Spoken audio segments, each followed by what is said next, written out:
Nagsisimula sa taong 1846, isang panahon kung kailan ang mga pirata ay namamahala pa rin sa mga karagatan ng Europa. Sa malawak na katubigan, isang maliit na sasakyang pangisda ang tahimik na naglalayag sa karagatan.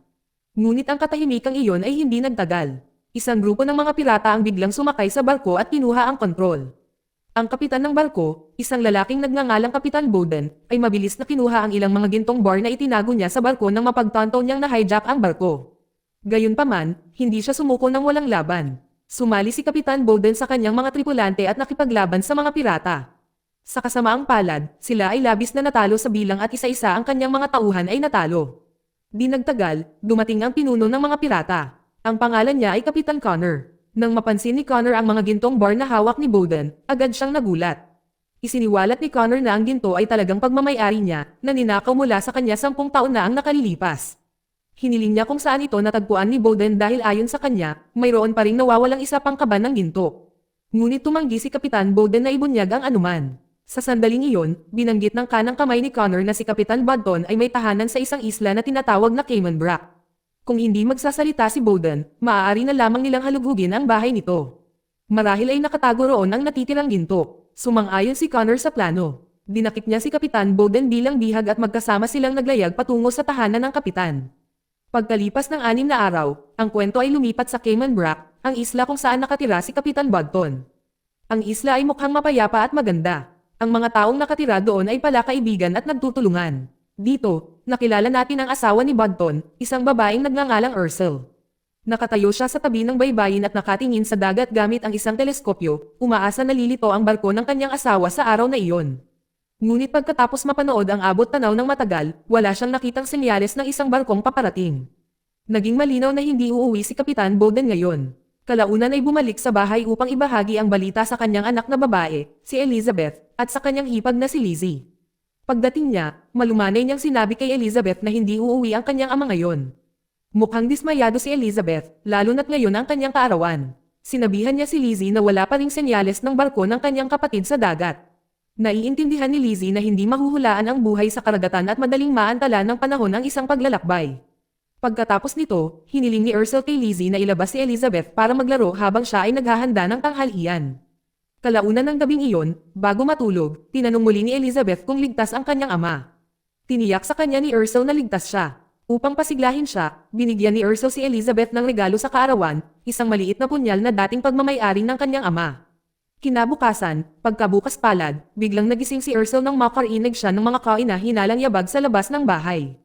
Nang tingnan niya, napansin niya ang ilang estranghero na papalapit sa ari-arian. Agad niyang inilipat si Elizabeth sa isang ligtas na taguan.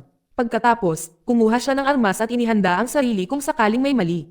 Ngunit bago pa siya makariyak, bigla siyang inatake. Mabilis na natalo si Ursel at nabihag ng 3 lalaki na mga pirata pala, mga miyembro ng tripulante ni Kapitan Connor. Hiniling ng isa sa kanila na ibigay niya ang lahat ng kayamanan ni Kapitan Bowden.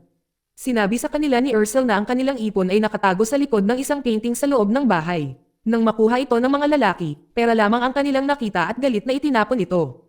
Hindi iyon ang kanilang hinahanap. Ang gusto nila ay ginto. Isa sa mga tauhan ni Connor, isang pirata na may mahabang buhok, ay naglabas ng isang gold bar bilang halimbawa. Hiniling niya kung saan nakatago ang natitirang ginto, ngunit sinabi ni Ursel na wala siyang ideya. Dahil walang sagot mula sa kanya, sinimulang sirain ng mga pirata ang buong bahay, hinahanap ang nawawalang ginto. Habang nagsisimulang kumalat ang liwanag sa buong isla, lumipat ang eksena kay Kapitan Connor, na kara-rating lang sa Cayman Brac. Hindi nagtagal pagkatapos niyang tumuntong sa isla, hinarap siya ng pinuno ng nayon, na humiling kung bakit dumating si Connor. Ipinaliwanag ni Connor na balak niyang halughugin ang bahay. Sa islang ito, walang mga tagalabas ang pinapayagang kumilos nang walang pahintulot niya. Sa halip na umatras, bumunot si Connor ng isang sandata at nilinaw na kung tatanggihan ang pahintulot, magkakaroon ng digmaan. Pagkatapos ay sinabihan niya ang pinuno na tumingin sa dagat. Sa di kalayuan, 3 sa mga barkong pirata ni Connor ang papalapit na sa isla.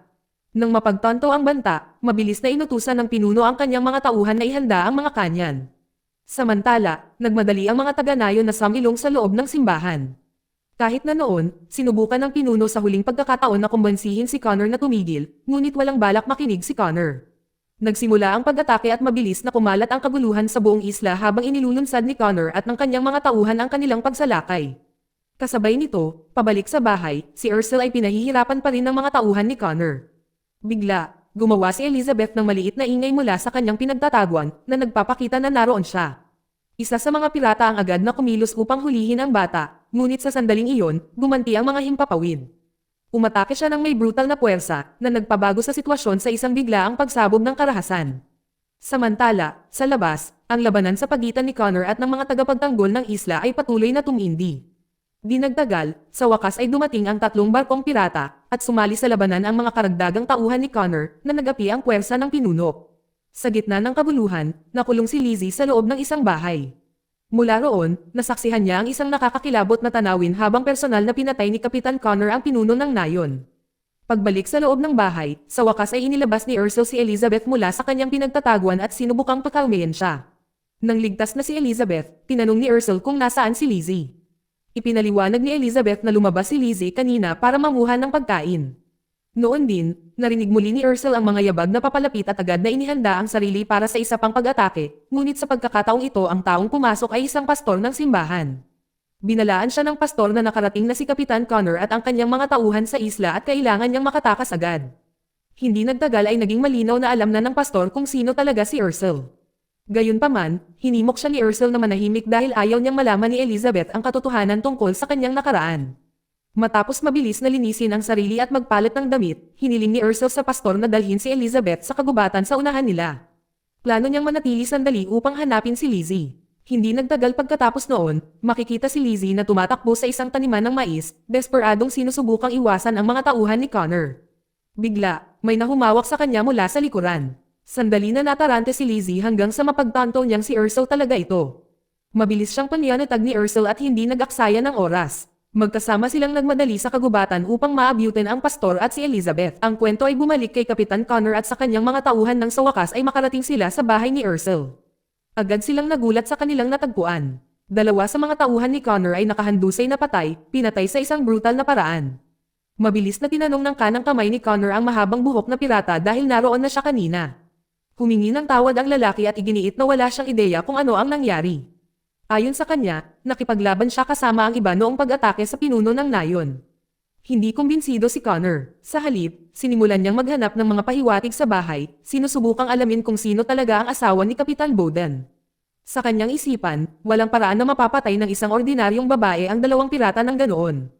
Habang iniimbestigahan niya ang likod ng bahay, kalaunan ay napansin ni Connor ang isang bagay na mahalaga. May mga bagong bakas na patungo sa kagubatan, mga malinaw na palatandaan na nakatakas ang pastor kasama ang anak ng kanyang sarili. Walang pag-aalinlangan, inutusan ni Connor ang kanyang mga tauhan na sundan ang landas. Di nagtagal, nakarating ang pastor at si Elizabeth sa isang malaking puno na minartohan bilang gabay. Ilang sandali pa, naabutan na rin sila nina Ursel at Lizzie, at nagpatuloy ang grupo sa mas malalim na bahagi ng kagubatan. Mas lalong naging mapanganib ang kanilang pagtakas. Para patuloy na makaabante, kailangan nilang tawirin ang isang ilog na puno ng mga buwaya. Nagpasya si Ursel na patapusin muna sina Lizzie at Elizabeth gamit ang isang maliit at bilog na bangka. Nang ligtas na silang dalawa na makarating sa kabilang panig, sa wakas ay si Ursel na ang bahala. Pinili ng pastor na manatili at tumawid sa huli. Ngunit habang naghahanda si Ursel na kumilos, nakarinig siya ng mga boses na papalapit. Papalapit na sina Kapitan Connor at ang kanyang mga tauhan. Hinimok ni Ursel ang pastor na tumawid agad, ngunit tumanggi ito. Sa halip, pinili niyang manatili at ipagpaliban ang mga pirata hanggat maaari. Mabigat ang loob, nagpatuloy si Ursel sa pagtawid ng ilog, iniwan ang pastor. Hindi nagtagal, nahuli ang pastor. Nang marating ni Ursel ang kabilang panig, nagsimulang madama niya ang pagkakasala. Sinabihan niya sina Lizzie at Elizabeth na magtago sa ilalim ng isang malaking puno habang siya ay bumalik upang subukang iligtas ito. Umakyat si Ursel sa mga sanga ng isang puno upang obserbahan ang sitwasyon mula sa itaas. Sa kasamaang palad, kalaunan ay nakita siya at sumiklab ang putok ng baril sa paligid niya. Nang mapagtanto niyang napatay na ang pastor, naunawaan niya na wala na siyang magagawa. Nag-aatubili siyang umatras. Samantala, mabilis na inutusan ni Kapitan Connor ang kanyang mga tauhan na ipagpatuloy ang paghabol sa pamamagitan ng pagtawid din sa ilog. Ngunit ang ilog ay napatunayang nakamamatay. Sa sandaling tumawid sila sa tubig, sinimulan silang salakayin ng mga buwaya. Sa lahat ng mga lalaking nagtangkang tumawid, 3 pirata lamang ang nakarating sa kabilang panig ng buhay. Naghihintay sa kanila, naroon si Ursel. Taglay ang kahangahangang husay at bilis, isa-isa niya silang natamba. Matapos talunin ang 3 pirata, tumayo si Ursel sa kabilang pampang habang sumisigaw si Connor sa kabila ng ilog. Ito ang sandali na sa wakas ay ipinahayag niya na alam niya kung sino talaga siya. Tinawag niya ito sa isang pangalan mula sa nakaraan. Pagkatapos ay nagmungkahi si Connor ng isang kasunduan. Nagmungkahi siya ng isang simpleng palitan, ang ginto na pagmamayari niya kapalit ng buhay ni Kapitan Budton. Ipinaliwanag niya na si Budton ay kasalukuyang bihag. Kung tatanggihan ni Ursel ang kalakalan, papatayin si Bowden. Ngunit kung papayag siya, hihintayin siya ni Connor sa sarili niyang bahay pagsapit ng paglubog ng araw. Dapat siyang dumating sa tamang oras at dalhin ang bawat piraso ng ginto. Matapos marinig ang alok, pumayag si Ursel. Ngunit bago muling harapin si Connor, kailangan muna niyang siguraduhing ligtas sina Lizzie at Elizabeth. Pinangunahan niya sila papasok sa loob ng kagubatan hanggang sa marating nila ang isang nakatagong kuweba. Sa loob, ang kuweba ay puno ng mga armas, supply, at kagamitan. Hindi nagtagal ay naging malinaw na ang lugar na ito ay isang lihim na taguan na itinayo noong unang panahon ni Ursel at Kapitan Bowden. Dito rin itinago ni Ursel ang iba pang mga gintong bar na hinahanap ni Kapitan Connor. Sa loob ng kuweba, hindi maitago ni Lizzie ang kanyang kuryosidad. Hindi pa niya nakita ang lugar na ito at tinanong kung ano ito. Ipinaliwanag ni Ursel na ang kuweba ay isang lihim na taguan na itinayo niya kasama si Kapitan Bowden noong unang panahon. Pagkatapos ay itinanong ni Lizzie ang tanong na nabubuo sa kanyang isipan. Gusto niyang malaman kung sino talaga si Ursel at kung saan nagmula ang lahat ng gintong ito. Sa wakas ay isiniwalat ni Ursel ang katotohanan tungkol sa kanyang nakaraan. Noong siya ay 12 taong gulang pa lamang, naglilingkod na siya sa mga pirata na pinamumunuan ng walang iba kundi ang kanyang sariling ama, si Kapitan Connor. Lumaki siya kasama nila at kalaunan ay naging isa sa mga pinakamahuhusay na mandirigma sa pangkat at naging kanang kamay pa nga ni Connor. Ngunit sa isang punto, napagtanto niya na mali ang buhay na kanyang ginagalawan. Gusto niya ng ibang landas. Kaya, gumawa siya ng isang matapang na desisyon. Ninakaw ni Ursel ang lahat ng ginto ng kanyang ama at tumakas. Sa kanyang pagtakas, kalaunan ay nakilala niya si Kapitan Bowden. Binago nito ang kanyang buhay kasama niya. Iniwan niya ang mundo ng pamimirata at nagsimula ng isang ganap na bagong buhay. Matapos ikwento ang kwento, hiniling ni Ursel kay Lizzie na manatili sa loob ng kuweba at huwag umalis hanggang sa siya ay bumalik. Pagkatapos ay nagsimula siyang maghanda para sa susunod na mangyayari. Sa pagkakataong ito, plano niyang gumanti kay Kapitan Connor. Bago umalis, palihim na naglagay si Ursel ng mga pampasabog sa loob ng ball ng mga gintong bar. Nang handa na ang lahat, umalis na siya. Samantala, dinala ni Kapitan Connor si Kapitan Bowden sa bahay at ikinulong ito sa loob ng isang silid bilang isang bihag. Ginugugol ni Connor ang oras sa pag-alala sa nakaraan ni Ursel at pag-uusap tungkol sa maraming engkwentro niya noon, ngunit tumanggi si Kapitan Bowden na magalit. Sa kanyang isipan, hindi na si Ursel ang dating siya. Hindi nagtagal pagkatapos noon, tahimik na lumabas si Ursel mula sa balon sa likod ng bahay. Ang balon ay isa palang nakatagong daanan na direktang konektado sa kuweba. Tahimik niyang pinabagsak ang mga gwardya isa-isa bago pumasok sa bahay. Di nagtagal, narating niya ang silid kung saan nakakulong si Kapitan Bowden. Nang sa wakas ay nagkita silang muli, nagyakapan ang dalawa. Agad na sinubukan ni Ursel na kalagin ang mga kid ng nakagapos sa kanyang mga kamay, ngunit ang mga gapos ay mas malakas kaysa sa inaasahan. Sa labas, nagsimulang maghinala si Kapitan Connor na may mali. Nang suriin ng kanyang mga tauhan ang silid, natuklasan nilang nawala na si Ursel, na si Kapitan Bowden na lamang ang naiwan. Tila may kumpiyansa si Bowden, kumbinsido na malapit ng harapin ni Connor at ng kanyang mga tauhan ang mga kahihinatnan. Maya-maya, nagpakita si Ursel sa likod bahay malapit sa balon. Mabilis siyang pinalibutan ng kanang kamay ni Connor at ng ilang iba pang mga pirata. Binalaan sila ni Ursel na huwag lumapit pa. Ipinaliwanag na ang lugar ay puno ng mga patibong. Hindi pinansin ng isa sa mga pirata ang babala at humakbang pa rin. Sa sandaling gumalaw siya, isang pagsabog ang sumabog sa ilalim niya.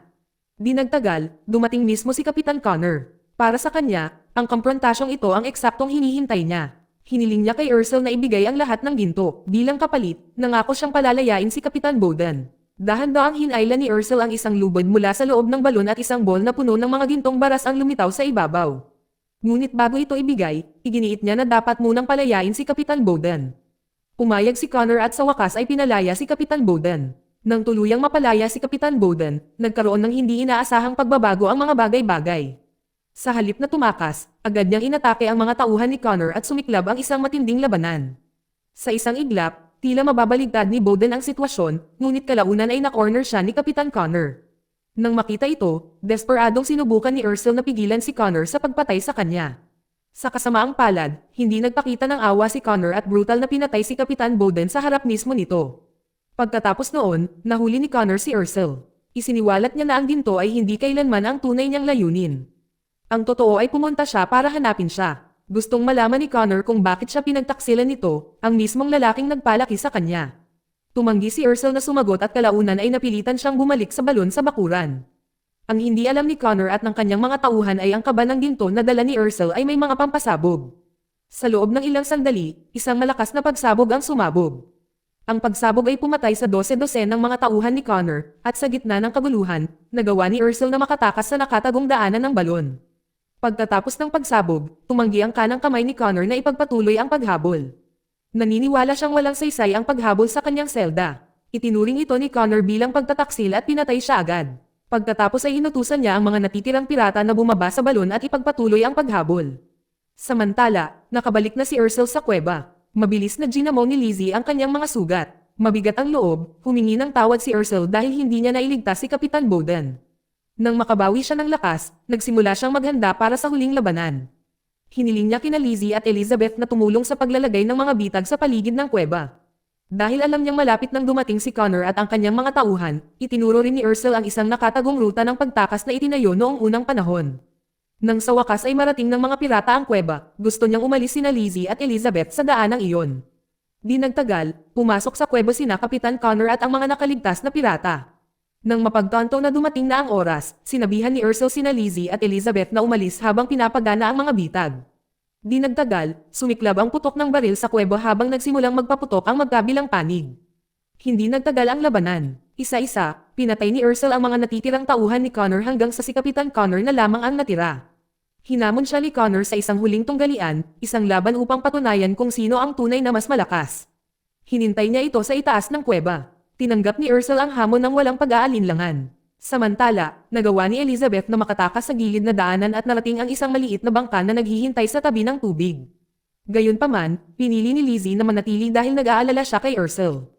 Pagbalik sa itaas ng kuweba, nagsimula ang tunggalian sa pagitan ni Ursel at Kapitan Connor.